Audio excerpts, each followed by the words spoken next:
ada taubat, ada istighfar. Ini persoalan yang sangat sederhana. Karena apa? Karena persamaannya, istighfar memohon ampun kepada Allah, taubat pun sama memohon ampun kepada Allah. Tetapi ada perbedaan antara istighfar dan taubat yang perlu kita pahami bersama. Ada 4 saja mungkin perbedaannya. Yang pertama, taubat bersyarat, istighfar tanpa syarat.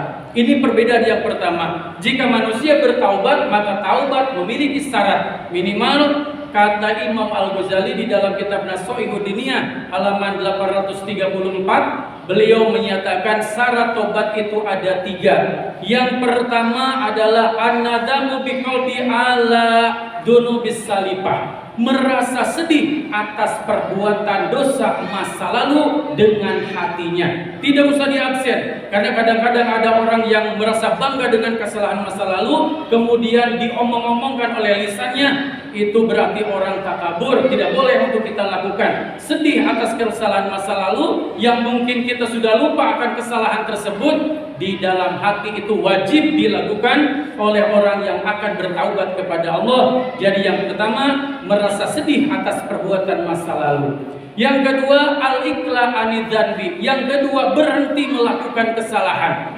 Ini adalah syarat taubat yang kedua, yaitu berhenti melakukan kesalahan. Dan yang ketiga adalah al-azamu alla yauda ala dzunubis salifah. Yang ketiga adalah berjanji kepada Allah tidak akan mengulangi dosa lagi sepanjang hidupnya. 3 ini kalau kita mau bertobat kepada Allah, syarat yang utama kata Imam Al-Ghazali. Dan saya juga baca di dalam kitab Al-Ghunyah Litoriqil Haq yang ditulis oleh Imam Sayyidina Abdul Qadir Al-Jailani dengan bahasa yang berbeda, tetapi intinya sama. Yang pertama, merasa sedih atas dosa masa lalu. Yang kedua, berhenti melakukan kesalahan. Dan yang ketiga, berjanji kepada Allah tidak akan lagi melakukan kesalahan. Jika orang tersebut melakukan hal yang ini, maka insya Allah ketika dia melakukan kesalahan, kata Rasulullah SAW, at-taib minadz-dzanbi kamala dan bala. Seseorang yang bertaubat dari kesalahan, maka dia dianggap tidak pernah melakukan kesalahan tersebut. Ini adalah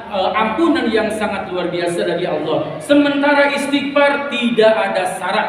Dimanapun, mau setelah melakukan kesalahan ataupun tidak melakukan kesalahan, istighfar bisa diucapkan. Seperti Rasulullah SAW, beliau dimaksum tidak pernah melakukan kesalahan, tetapi beliau beristighfar kepada Allah tidak pernah kurang. Dalam satu hadis 70 kali, dalam hadis yang lain 100 kali beliau membacakan istighfar, padahal beliau tidak memiliki kesalahan sedikit pun karena beliau dijaga oleh Allah. Perbedaan yang kedua, bahwa taubat ada batas waktunya, istighfar tidak ada batas waktunya. Jadi kalau taubat ada batas waktu, kalau istighfar tidak ada waktu, tidak ada batas waktu. Pagi, siang, sore silakan beristighfar. Tetapi ketika taubat ada batas waktunya, seperti yang disampaikan oleh Rasulullah SAW. Innallaha yaqbalu taubatal abdi ma lam yughargir. Allah akan menerima taubat siapapun selama nyawanya belum sampai di tenggorokan. Jadi ketika seseorang bertaubat sementara nyawanya, ruhnya sudah di tenggorokan, maka taubatnya tidak diterima oleh Allah Subhanahu wa taala. Itu adalah batas akhir, seperti yang dilakukan oleh Fir'aun. Laknatullah, dia mengatakan amantu bi rabbi Musa wa Harun, amantu bi rabbi Musa wa Harun, sementara ruhnya sudah berada di tenggorokan. Maka Fir'aun termasuk orang yang tidak diampuni oleh Allah Subhanahu wa taala. Sementara istighfar tidak ada batas waktu. Jika kita mampu dan merencanakan nanti saja istighfarnya setelah ruh kita berada di tenggorokan, itu tidak ada batas waktunya. Yang ketiga, perbedaan antara taubat dan istighfar. Yang ketiga, taubat hanya bisa dilakukan oleh orang yang melakukan kesalahan, sementara istighfar boleh dilakukan oleh yang memiliki kesalahan dan diperuntukkan untuk orang lain.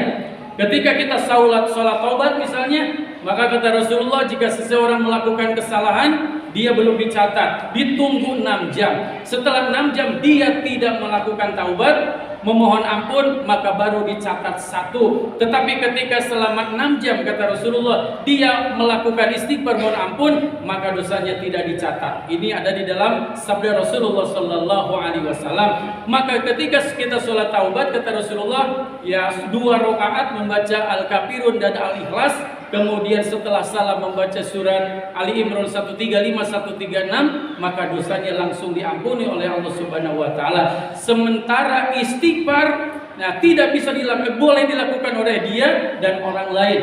Jadi mentang-mentang misalnya kita ahli ibadah sebagai suami, sementara istrinya tidak pernah melakukan ibadah, kemudian kita melakukan sholat tobat, ada yang bertanya, untuk siapa? Untuk istri saya, tidak ada manfaatnya. Tetapi kalau istighfar boleh dilakukan, bahkan harus. Kata Rasulullah SAW, man istaghfara lil mu'minina wal mu'minat, barang siapa yang beristighfar untuk orang mukmin dan mukminat, kataballahu bikulli mu'minin wal mu'minat lahu hasanah. Setiap istighfar yang kita bacakan maka adalah satu kebaikan. Jadi siap berapa puluh orang yang kita doakan ampunan, maka satu kebaikan. Terakhir, taubat istighfar tidak bermanfaat tanpa taubat. Mohon ampun terus tetapi dosa jalan terus, tidak ada manfaatnya.